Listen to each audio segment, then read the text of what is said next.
Assalamualaikum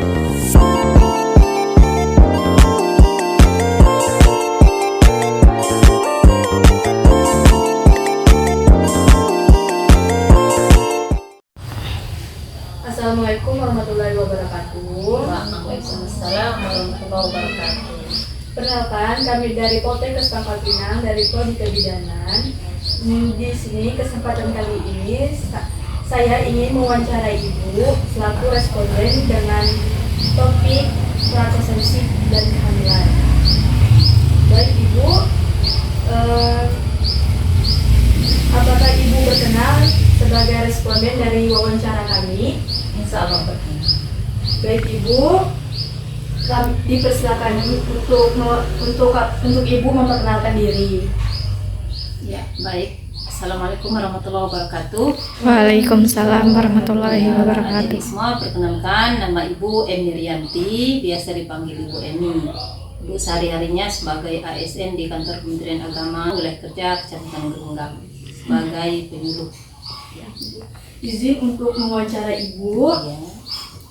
Baik Ibu, pertanyaan pertama, apakah Ibu memiliki saran atau rekomendasi terkait bagaimana memperkuat aspek budaya dalam prakoncepsi melalui pendekatan pondok pesantren? Ya. Prakonsepsi ya, sebelum kehamilan berarti ya. Iya Bu. Ya, jadi kalau untuk pondok pesantren ini mungkin berkaitan dengan budaya, ada baiknya mungkin kita memperkenalkan istilahnya sek ya. Iya. Melalui pendekatan agama ya. Nah, di dalam agama Islam juga itu ada kurikulumnya itu yang berkaitan dengan perkawinan. Iya Bu. Misalnya fikih ya, fikih munakahat. Nah, itu dipelajari biasanya di sekolah. Dan ada baiknya juga kalau para adik-adik mahasiswa ini atau dari pihak kesehatan itu mendatangi sekolah-sekolah untuk melakukan sosialisasi bagaimana persiapan sebelum anak-anak itu menikah menuju jenjang pernikahan, untuk memperkenalkan reproduksinya misalnya tentang kesehatannya. Baik Bu, untuk pertanyaan kedua, apakah Ibu percaya bahwa praktik tradisional dalam kehamilan memiliki pengaruh pada kesehatan ibu hamil di wilayah Kepulauan Bangka Barat? Bangka Itu. Ya, Bangka aja Bu. Bangka, Ya Bu. praktek tradisional maksudnya seperti dukun gitu ya. Ya Bu. Ya, kalau untuk praktek tradisional sebaiknya ya untuk wanita hamil itu memang periksanya kepada yang ahlinya seperti itu. Kenapa? Karena kita kalau secara medis kan itu jelas ya, penanganannya jelas, kemudian kebersihan alat-alatnya juga dijamin. Nah, kalau melalui pendekatan tradisional ini dikhawatirkan walaupun ahli, tapi kita tidak tahu ya, karena dukun-dukun yang dukun beranak istilahnya itu ya, belum tentu mereka mengetahui tentang proses persalinan itu secara medis. Jadi alangkah baiknya kalau bagi ibu-ibu yang hamil itu rutin periksa ke puskesmas misalnya atau ke dokter yang ahli di bidangnya seperti itu. Baik Bu, untuk pertanyaan ketiga, apakah Ibu memiliki saran atau rekomendasi terkait bagaimana memperkuat aspek budaya dalam prakoncepsi melalui pendekatan masyarakat? Ya. Baik Ibu, untuk pertanyaan ketiga, apakah Ibu memiliki saran atau rekomendasi terkait bagaimana memperkuat aspek budaya dalam prakoncepsi melalui pendekatan tokoh masyarakat? Ya, kepada tokoh-tokoh masyarakat ya yang ada di sekitaran Bangka, mana tadi? Bangka aja Bu. Bangka itu memang harus ada kerjasama antara pihak kesehatan atau yang berkaitan instansi yang berkait, termasuk Kementerian Agama itu ada kerjasamanya itu. Jadi ada tokoh masyarakat, kemudian ada para penyuluh itu biasanya, kemudian pihak puskesmas itu berkolaborasi untuk melakukan bimbingan pranikah. Jadi di kantor KUA itu biasanya diberikan itu kesehatannya, kemudian ada BP4 yang namanya ada BP4 itu Badan Bimbingan Perkawinan itu ya, itu diantaranya itu melibatkan masyarakat setempat, tokoh-tokoh masyarakat setempat.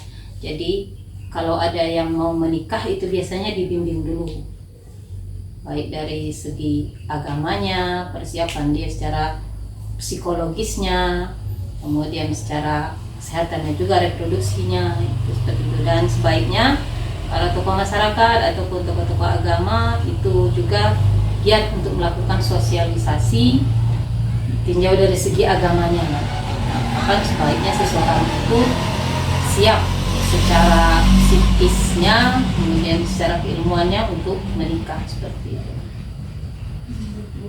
Bagi Bu, untuk pertanyaan keempat Bu, apakah hal-hal kasus dalam budaya Bangka yang menurut Ibu penting untuk dipertimbangkan dalam perencanaan kehamilan? Dalam perencanaan kehamilan, kalau budaya Bangka ini namanya budaya ya, jadi kadang-kadang bersifat positif, kadang juga bersifat negatif. Misalnya budaya kumpul-kumpul ya, itu kalau dalam tradisi remaja kita di Bangka itu biasanya mereka sering kumpul-kumpul ke pantai gitu ya.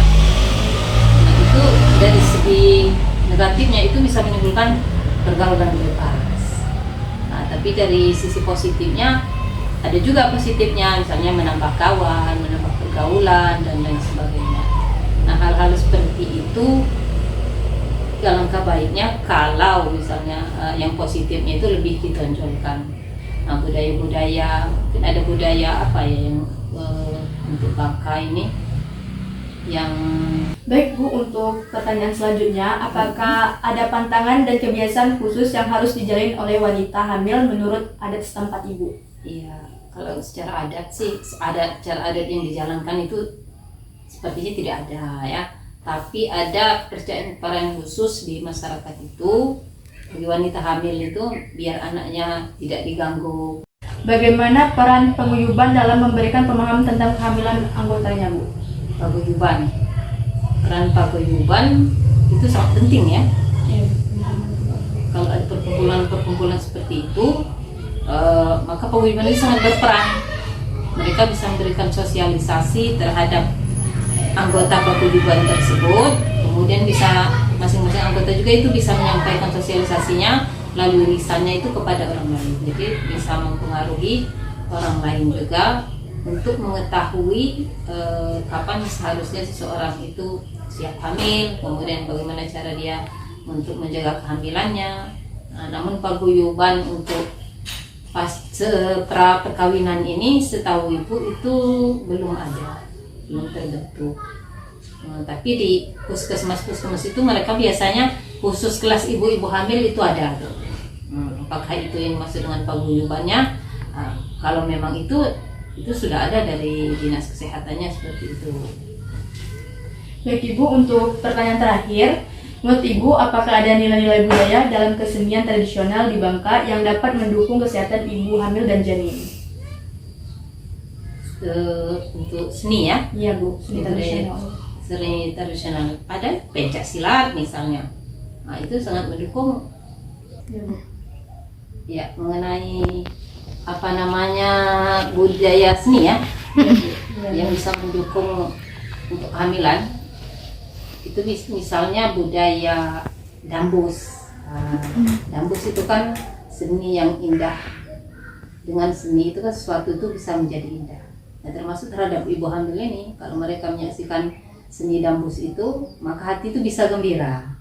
Nah, dengan hati gembira, maka anak yang ada di dalam kandungan ini juga dia merespon dengan gembira, bayi juga merespon positif, maka itu bisa menunjang kesehatan ibunya, secara pemikiran ibunya berpikir jernih ya, kemudian hati gembira kan bisa melakukan semua aktivitas. Kalau hati sudah gembira itu semuanya akan jadi lancar seperti itu. Termasuk persalinannya nanti dia tidak akan takut menghadapi persalinannya ya, diantaranya itu juga seni-seni qasidah, rebana ya, kalau kita nih musik tampar misalnya rebana, kan dia lagu-lagu religi, maka anak juga yang berada di perut itu menjadi terangsang. Kemudian nanti harapan ibunya dengan menyanyikan lagu-lagu religi itu, anak-anaknya juga nanti bisa menjadi orang-orang yang solehah lah seperti itu. Jadi ada manfaatnya seperti itu. Baik Ibu, untuk pertanyaan selanjutnya mengenai berita dan prasekolah Bu. Nah, untuk wawancaranya, pertanyaannya yang pertama, seberapa penting menurut Ibu pendidikan agama Islam untuk balita dan anak-anak? Pendidikan agama ini pastinya sangat penting ya, apalagi anak-anak usia emas itu ya, golden age itu sangat penting dilakukan pendidikan agama, terutama oleh kedua orang tuanya. Karena masa usia emas itu masa yang sangat penyimpanan memori mereka itu masih full ya. Nah, jadi segala sesuatu yang dilihat mereka, didengar mereka, ataupun segala sesuatu yang mereka alami itu terekam dalam hati sanubarinya, dalam memorinya.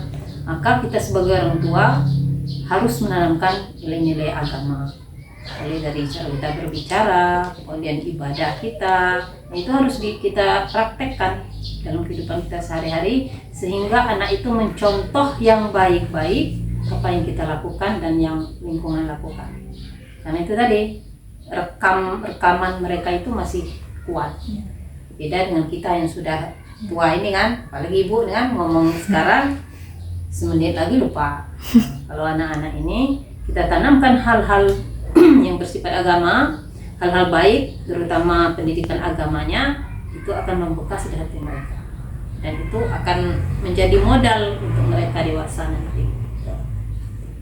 Baik Ibu, untuk pertanyaan selanjutnya, apakah Ibu merasa bahwa pondok pesantren dapat memberikan kontribusi yang signifikan pembentukan karakter dan moral anak-anak Bu? Iya, menurut Ibu pasti itu.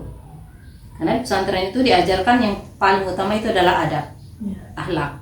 Jadi terhadap guru itu bagaimana akhlaknya, sesama murid juga bagaimana akhlaknya, dengan orang yang lebih muda, dengan orang yang lebih tua. Nah, selain itu juga mereka belajar tentang ilmu-ilmu agama, mulai dari baca tulis Al-Qur'annya, mengaji, kemudian ada fikihnya, bahasa Arabnya, semuanya ya, hadis juga ya. Itu diajarkan, dan itu bukan hanya sejam 2 jam. Tapi mulai dari bangun tidur sampai kita tidur lagi. Mulai dari ketika akan tidur sampai bangun tidur. Jadi 24 jam itu penuh dengan akhlak mulia dan pendidikan-pendidikan keagamaan yang diajarkan oleh para ustaz-ustazahnya. Baik Ibu, untuk pertanyaan ketiga, sejauh mana Ibu bahwa penguyuban dapat menjadi wadah untuk pembangunan sosial dan keagamaan anak-anak? Untuk pertanyaan selanjutnya, bagaimana pendapat Ibu tentang pentingnya mengintegrasikan pembelajaran agama Islam dalam kurikulum anak-anak sekolah? Ya, sangat penting menurut Ibu ya. Jadi seyogyanya sebenarnya ya, seluruh mata pelajaran itu harus terintegrasi dengan pendidikan agama. Nah, misalnya matematika 1 tambah 1 2 misalnya, itu harus dikaitkan dengan agama. Nah, dalam Al-Quran ada yang berbicara tentang angka-angka kan, seperti itu. Kemudian juga tentang ilmu alam, misalnya ilmu sosial, semuanya itu seharusnya itu dikaitkan dengan pendidikan agama, terutama agama Islam seperti itu. Karena dalam Al-Quran, dalam hadis-hadis itu semuanya kita dibahas ya, tentang keilmuan-keilmuan itu, tentang astronomi, perbintangan, ilmu alam, laut, semuanya. Baik Ibu, untuk pertanyaan kelima, seberapa efektif menurut Ibu pendekatan pondok pesantren dalam memberikan pemahaman agama kepada balita dan anak sekolah? Balita? Ya. Ya, pondok pesantren kepada balita itu kemungkinan ya belum banyak disentuh sih kalau untuk balita. Tapi melalui ayu-ayunya seperti ya, kakak-kakaknya seperti itu. Jadi nanti kakak-kakaknya pulang dari pondok itu kan dia bisa mempengaruhi adik-adiknya melalui tingkah laku dia, melalui keilmuan dia, sesuai dengan tingkat pemahaman anak-anak itu. Baik Ibu, untuk pertanyaan keenam, apakah Ibu berpikir bahwa pengujuban dapat membantu dan memperkuat hubungan anak-anak dengan nilai-nilai keagamaan? Bisa, sangat bisa membantu. Setiap perkumpulan itu sangat bisa mempengaruhi para anggotanya dan juga lingkungannya. Pertama, lingkungan sekolah seperti itu ya, perkumpulan tapi paguyuban yang tentunya yang bersifat positif ya. Baik Ibu, untuk pertanyaan ketujuh, bagaimana pendapat Ibu tentang peran orang tua dalam mendukung pembelajaran agama anak-anak melalui pendekatan pondok pesantren dan penguyuban? Peran orang tua sangat penting, sangat berperan ya orang tua tuh. Memang untuk cita-cita itu anak-anak memang kadang-kadang punya cita-cita sendiri, tapi sebagai orang tua biasanya akan mengarahkan. Orang tua yang baik dia akan memahami, oh anaknya ini cocoknya di mana, anaknya ini lebih kepada hobi atau bakatnya di mana. Orang tua yang baik itu akan tahu anak-anaknya bakatnya di mana, hobinya di mana, kecenderungan anak itu di mana, kemudian di mana anak-anak tadi yang kurang-kurangnya dia akan tahu. Oleh karena itu memang orang tua itu berperan untuk mengarahkan anak-anaknya. Karena kalau tidak diarahkan juga nanti bisa kebablasan. Sekedar mengarahkan, memberikan penawaran jalan yang terbaik untuk anaknya, tapi tidak memaksa sifatnya seperti itu. Ya, Bu. Nah, untuk pertanyaan terakhir Bu, apakah Ibu merasa bahwa pondok pesantren dan penguyuban perlu lebih diintegrasikan dalam sistem pendidikan formal untuk meningkatkan pemahaman agama anak-anak? Iya, sangat perlu ya. Karena pendidikan itu kalau Indonesia itu kan ada dualisme pendidikan ya, pendidikan agama, pendidikan umum. Sebenarnya tidak seperti itu ya. Namanya pendidikan itu ya satu. Agama itu mementingkan pendidikan. Baik Ibu, terima kasih Ibu. Saya Nesa Anggelini dan teman-teman mengucapkan terima kasih pada Ibu atas kesempatan wawancaranya. Assalamualaikum warahmatullahi wabarakatuh. Perkenalkan, kami dari Poltekkes Pangkal Pinang dari Prodi Kebidanan. Saya dan kesempatan kali ini ingin wawancara Ibu. Perkenalkan, nama saya Nesa Anggelini, mewakili teman kelompok. Saya ingin mewawancarai Ibu selaku sebagai responden dengan topik persalinan skala 1-4 dan KB, Bu. Nah, apakah Ibu berkenan sebagai responden dari wawancara kami? Dan Ibu dipersilakan untuk Ibu memperkenalkan diri. Ya, nama saya Soraya. Baik Ibu, izin untuk memulai wawancara kami, Bu. Pertanyaan pertama, KB apa yang paling sering dipakai di daerah tempat ini? Tapi paling banyak suntik. Suntik, Bu. Pertanyaan kedua, apa semua warga sekitar menggunakan KB, Bu? Kalau semua tidak, kami yang menggunakan KB untuk desa binaan itu sebanyak 80%. Kalau berdasarkan data dari PMSKD, kalau semuanya menggunakan KB, kalau dilihat dari data ini belum kayaknya semuanya. Tapi kalau data dari PMSKD 80%. Baik Ibu, untuk pertanyaan ketiga, apakah benar banyak warga yang takut menggunakan KB karena menyebabkan gendut? Kalau menyebabkan gendut kayaknya bukan karena gendut ya, karena setiap efek kan punya efek samping. Jadi kalau ibunya itu tidak melakukan konsultasi terlebih dahulu, KB apa dari efek samping ataupun dari kelebihan dan kekurangannya, kayaknya bukan karena kegendutan sih, tapi banyak faktor yang lain ya. Kemudian pertanyaan keempat, apakah benar KB dipercayai dapat menyebabkan jerawat? Jerawat? Kayaknya belum pernah dengar loh. Kalau misalnya KB yang banyak masalahnya itu kan biasanya dari KB hormonal. Nah, kalau hormonal itu biasanya banyak kan tadi salah satunya itu yang gendut, ya ada tapi tidak semuanya. Pertanyaan kelima, hal atau pekerjaan apa yang biasa dilakukan saat ibu hamil masuk salah satu? Karena kepercayaan apa maksudnya? Karena kepercayaan maksudnya di bumi? Iya Bu, maksudnya nggak ada kepercayaan apa gitu Bu yang biasa dilakukan oleh ibu hamil yang masuk di salah satu ini? Kepercayaan yang Nggak, misalnya Bu, kayak misalnya kalau misalnya di persalinan salah satu yang kalian kelas satu ya, misalkan nggak boleh satu semester 1 ya, dari satu itu nggak sudah keluar malam gitu Bu. Oh, mungkin dari 10 ibu hamil ada satu yang kalau hamil trimester 1 dia masih menggunakan kayak semacam gunting kalau keluar rumah. Ini yang persalinan apa hamil? Yang Hamil kan? Hamil trimester 1 maksudnya. Ya itu sih biasanya kan ada, tapi dari 10 ibu hamil paling ada satu, tapi nggak semuanya. Sekarang kan banyak kan ibu hamil yang udah modern kan. Kalau ada masih ada sih satu orang gitu yang pakai kayak gunting, pakai bawang kayak gitu. Tapi kalau misalnya keluar malam nggak pernah dengar. Pertanyaan keenam, apakah ada pantangan yang menjadi kepercayaan daerah sekitar Bu? Pantangan gitu. Kalau pantangan masih ya, tapi kalau masalah kehamilan itu pantangannya pantangan dari banyak segi ya. Salah satunya makanan itu salah satunya. Kalau masih hamil muda tidak boleh terlalu banyak makan nanas ya. Terus apa lagi ya, tidak boleh banyak makan durian. Memang sebenarnya boleh sih, manfaatnya juga ada, cuma bukan berarti tidak boleh makan. Jadi kebanyakan dari itu memang ya tidak mau minum itu kalau masih trimester 1. Pertanyaan terakhir, apakah ada kebiasaan sebelum melahirkan yang wajib diikuti oleh ibu hamil? Sebelum mereka yang wajib diikuti itu dari masyarakatnya apa dari kesehatannya? Dari kesehatan. Kesehatan. Kalau ibu hamil sebenarnya bukan wajib ya. Ibu hamil itu wajib mengikuti kakaknya pemeriksaan tetap kan, 10 T-nya. Udah belajar belum? Belum. Jadi pemeriksaan kehamilan tetap.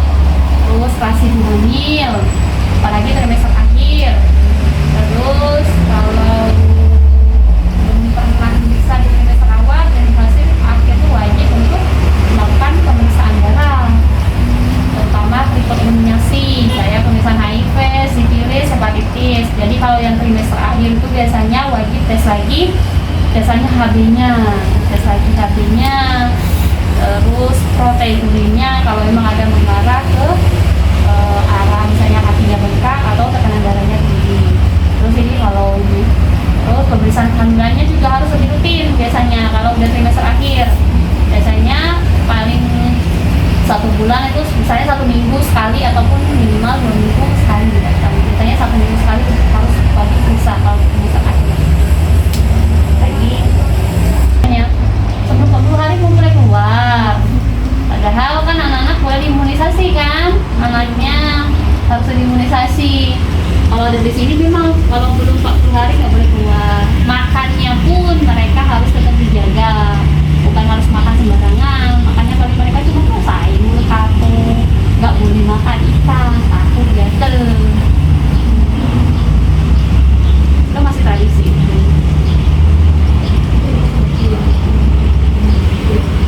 Apakah ada makanan atau minuman khusus yang dapat dipercaya mempercepat penyembuhan ibu pasca melahirkan? Kalau kepercayaan masyarakatnya di sini, kalau aku di sini sih nggak ada yang benar, nggak ada sih. Kalau untuk yang minuman kepercayaannya seperti nggak ada. Apa selain di tempat, apakah ada larangan atau pantangan yang harus dihindari oleh ibu pas menurut masyarakat tempat? Katakan rutinitas ini kan iya nggak boleh keluar kalau belum 40 hari ya. Terus padahal kan bisa dikasih imunisasi kan. Terus apa lagi ya, untuk makannya juga masih dijaga, nggak boleh makan ikan takutnya gatel kayak gitu. Sayur-sayur juga bisa makanan yang bersantan ataupun yang lain ya, takutnya itu banyak pengaruhnya, takutnya mencret. Dengan begitu, bagaimana masyarakat memberi dukungan kepada keluarga yang memiliki bayi beratnya rendah? Maksudnya memberikan dukungan Ya, maksudnya kayak dari kesehatan ini gimana Bu memberikan dukungan kepada keluarga yang memiliki bayi itu yang itu dari kesehatannya, maksudnya kami dari kesehatan gimana cara cara memberi dukungan kepada ibu yang berat badannya lahir rendah. Kalau dukungan itu pasti ya, setiap desa kan punya bidan desa, ya. Biasanya yang paling banyak berpartisipasi adalah bidan desanya, sama ada kader biasanya. Terus kalau memang misalnya berat badannya lahir rendah, biasanya bidan desanya itu lebih banyak kunjungannya, insentif. Karena terutama ibunya ya, kita kasihkan konselingnya itu yang harus dikatakan dari ASI. Biasanya juga ada yang berat badan lahir rendah, ada dikasih sama dokter itu pakai susu tambahan. Kalau memang yang full ASI, ya biasanya kita ngasih konseling ke ibunya cara perawatan perawatan dari baru lahir, untuk khusus yang badan rendah, cara perawatannya untuk menjaga tetap hangat, metode-metodenya tersendiri. Ya paling seperti itu sih untuk kalau misalnya dari kesehatannya, kalau misalnya dari penjelasannya. Tapi food untuk namanya kunjungan rumah. Dan Ibu, saya Nes Anggraini, perwakilan dari kelompok, mengucapkan terima kasih kepada Ibu sudah meluangkan waktu Ibu. Mohon maaf jika ada kesalahan selama wawancara Bu. Assalamualaikum warahmatullahi wabarakatuh. Assalamualaikum warahmatullahi wabarakatuh. Perkenalkan, saya Nes Anggraini dari Poltekkes Pangkal Pinang, Prodi Kebidanan. Di kesempatan kali ini saya mewakili teman kelompok saya ingin mewawancarai kakak sebagai responden mengenai pandangan masyarakat terhadap pernikahan dan perkawinan. Nah, apakah kakak berkenan sebagai responden dari wawancara kami? Baik kak, dipersilakan untuk kakak memperkenalkan diri terlebih dahulu. Baik, perkenalkan saya Fauzia Sabira. Saat ini saya merupakan mahasiswa di Universitas Bangka Belitung di jurusan Biologi. Baik kak, izin untuk mewawancarai kakak ya kak. Baik, untuk pertanyaan pertama, bagaimana pandangan kakak tentang pentingnya mendukung pertumbuhan spiritual pasangan dalam pernikahan dan apa yang dapat dilakukan untuk memperkuat hubungan spiritual dalam rumah tangga? Baik, menurut saya pasangan itu harus punya keterikatan antara batin dan jiwa.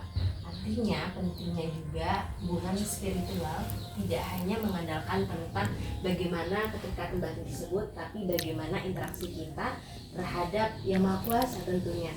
Dan pasangan itu bukan hanya tentang bagaimana teman-teman ataupun kita semua dalam menjalin hubungan saja, tetapi bagaimana kita bisa menyatukan karakter, kemudian kepribadian, perilaku dan sebagainya. Dan tentunya berlandaskan tidak hanya tentang hubungan tersebut, tetapi berlandaskan terhadap kebutuhan lainnya, kemudian bagaimana kita bisa berinteraksi dengan Yang Maha Kuasa. Dan tentunya pasangan itu pastinya saling melengkapi dan saling mengerti. Baik kak, untuk pertanyaan kedua, apakah kakak memiliki saran atau pendapat terkait tentang pernikahan dini yang saat ini sudah banyak terjadi kak? Baik, menurut saya pernikahan dini saat ini sangat marak terjadi dan tentunya terjadi karena beberapa faktor. Yang pastinya yang pertama adalah faktor ekonomi, kemudian yang kedua adalah faktor yang lainnya, misalnya ada faktor misalnya MBA, Married by Accident, ketika teman-teman mengalami yang namanya seks pranikah. Ya, seks pranikah ini menyebabkan adanya pernikahan dini itu sendiri. Nah, misalnya ada faktor tentang ekonomi. Seringkali masyarakat ingin menikahkan anaknya karena faktor ekonomi, sehingga masyarakat tersebut ataupun remaja, bahkan teman-teman yang pernah mendengar terkait kasus pernikahan dini sendiri, itu mereka menikah di usia yang sangat muda. Dan tentunya kalau bicara soal tentang kesehatan, teman-teman yang menikah di usia muda ini tentunya belum siap dari rahimnya, kemudian dari faktor kesehatannya dan lain sebagainya, sehingga berpengaruh terhadap kondisi kesehatannya. Maka dari itu menurut saya hal yang perlu dilakukan adalah Pertama adalah kita harus melakukan perencanaan ke depannya, perencanaan bagaimana kita harus menata kehidupan. Yang saya tahu ada 5 transisi remaja. Yang pertama kita harus menerapkan pola hidup sehat. Kemudian yang kedua kita juga harus mengutamakan pendidikan, melanjutkan pendidikan. Kemudian yang ketiga adalah kita harus bekerja. Kemudian selanjutnya kita harus bersosialisasi ke masyarakat. Dan ada hal-hal lainnya yang tentunya sangat penting dilakukan oleh remaja. Maka dari itu hal yang perlu kita lakukan untuk bisa mengatasi masalah pernikahan ini adalah melakukan perencanaan masa depan seperti itu. Karena menurut BKKBN, Badan Kependudukan Keluarga Berencana Nasional menyebutkan bahwa usia ideal menikah untuk laki-laki itu adalah 25 tahun. Kemudian untuk perempuan itu 21 tahun. Ini merupakan usia ideal untuk menikah. Sehingga perlu dilakukan yang namanya perencanaan. Nah, untuk pertanyaan keempat Kak, bagaimana pandangan Kakak sebagai tokoh ketika melihat banyaknya anak muda yang dikatakan belum cukup umur sudah menikah dini Kak? Oke, pandangan saya. Dan pastinya kita harus tahu sebab, dampak, dan akibatnya seperti apa. Pastinya setiap keputusan itu pasti ada alasannya. Barangkali remaja ataupun teman-teman yang melakukan pernikahan dini ataupun menikah di usia yang masih relatif muda, mereka punya hal-hal lainnya, mungkin keterbatasan ekonomi atau mereka memang berniat untuk menikah muda. Dan pandangan saya untuk terkait hal tersebut, tentunya kita perlu memberikan edukasi, kemudian informasi lebih mendalam kepada teman-teman kita bahwa menikah itu bukan soal siapa yang paling cepat, tetapi menikah itu tentang siapa yang paling siap. Nah, menikah dalam kondisi yang siap itu bisa dalam beberapa faktor. Yang pertama adalah faktor fisik ya, fisik apakah sudah siap, kemudian mentalnya sudah baik, kemudian kita juga harus memperhatikan finansial kita, apakah sudah mencukupi atau lain sebagainya. Kemudian menikah lainnya adalah tentang faktor lainnya, misalnya spiritual tadi, apakah kita juga punya wawasan tentang agama yang baik, kemudian dan lain sebagainya. Karena saya percaya bahwa pasangan sendiri kita harus melihat dari berbagai aspek, tidak hanya dari wajah ya barangkali, tapi kita juga harus tahu bagaimana edukasi ataupun pengetahuan yang dia miliki, kemudian harus siap menikah dalam hal lainnya gitu, seperti keuangan, kemudian mental, kemudian fisiknya apakah sudah siap dan sebagainya. Ini harapannya angka pernikahan ini bisa menurun ya nantinya. Kemudian tentu perlunya ya peran dari adik-adik semua termasuk semuanya untuk bisa memberikan edukasi terkait hal tersebut ke masyarakat. Baik, untuk pertanyaan selanjutnya, bagaimana pandangan Kakak tentang banyaknya pasangan yang hamil duluan sebelum nikah? Kak, apa Kakak memiliki saran atau pendapat terkait tentang pernikahan dini yang saat ini sudah banyak terjadi? Oke, nah bicara soal tentang ada remaja ataupun wanita yang memang menikah duluan, dalam artian menikah duluan di sini adalah menikah di luar kehamilan ya, maksudnya kayak dia hamil duluan, kemudian baru menikah. Nah, menurut saya ini dikatakan sebagai married by accident, menikah karena ada insiden, dan tentunya ini sangat menyedihkan. Dan tentunya kita harus memberikan edukasi kepada masyarakat tentunya, terutama kepada para wanita bahwa pentingnya untuk menjaga diri.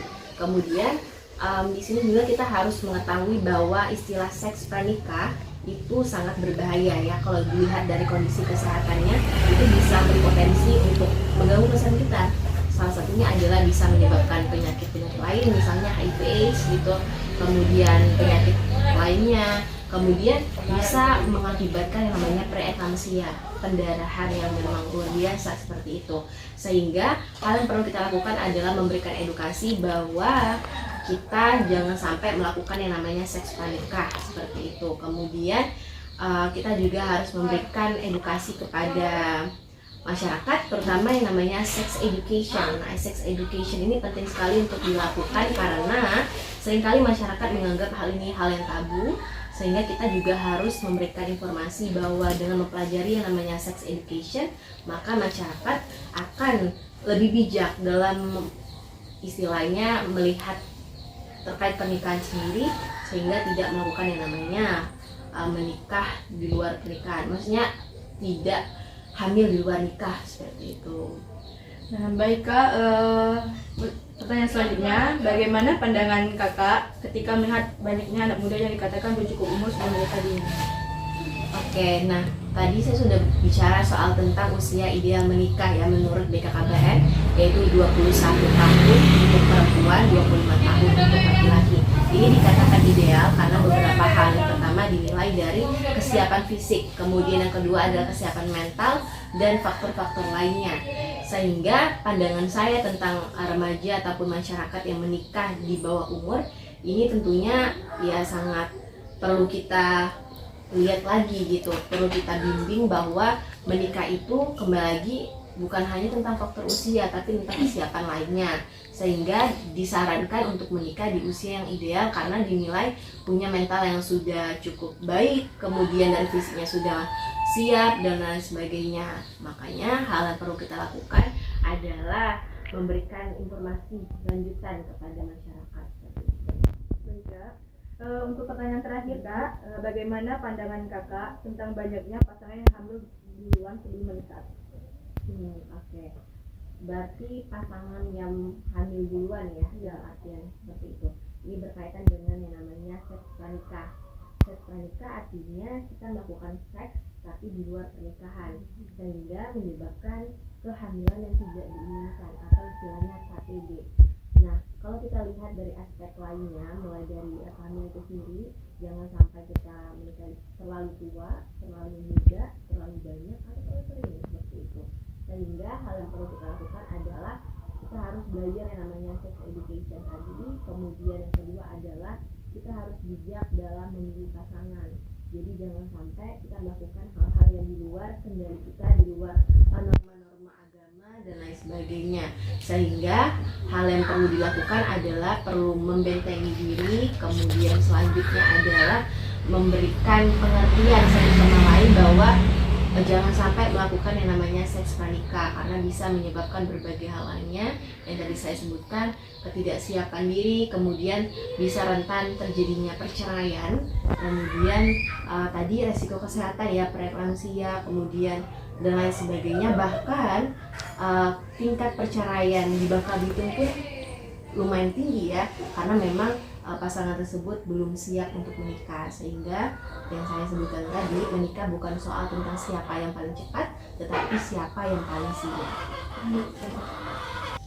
Baik Kak, saya Nesa Anggreni, perwakilan dari kelompok, mengucapkan terima kasih kepada Kakak karena sudah meluangkan waktunya.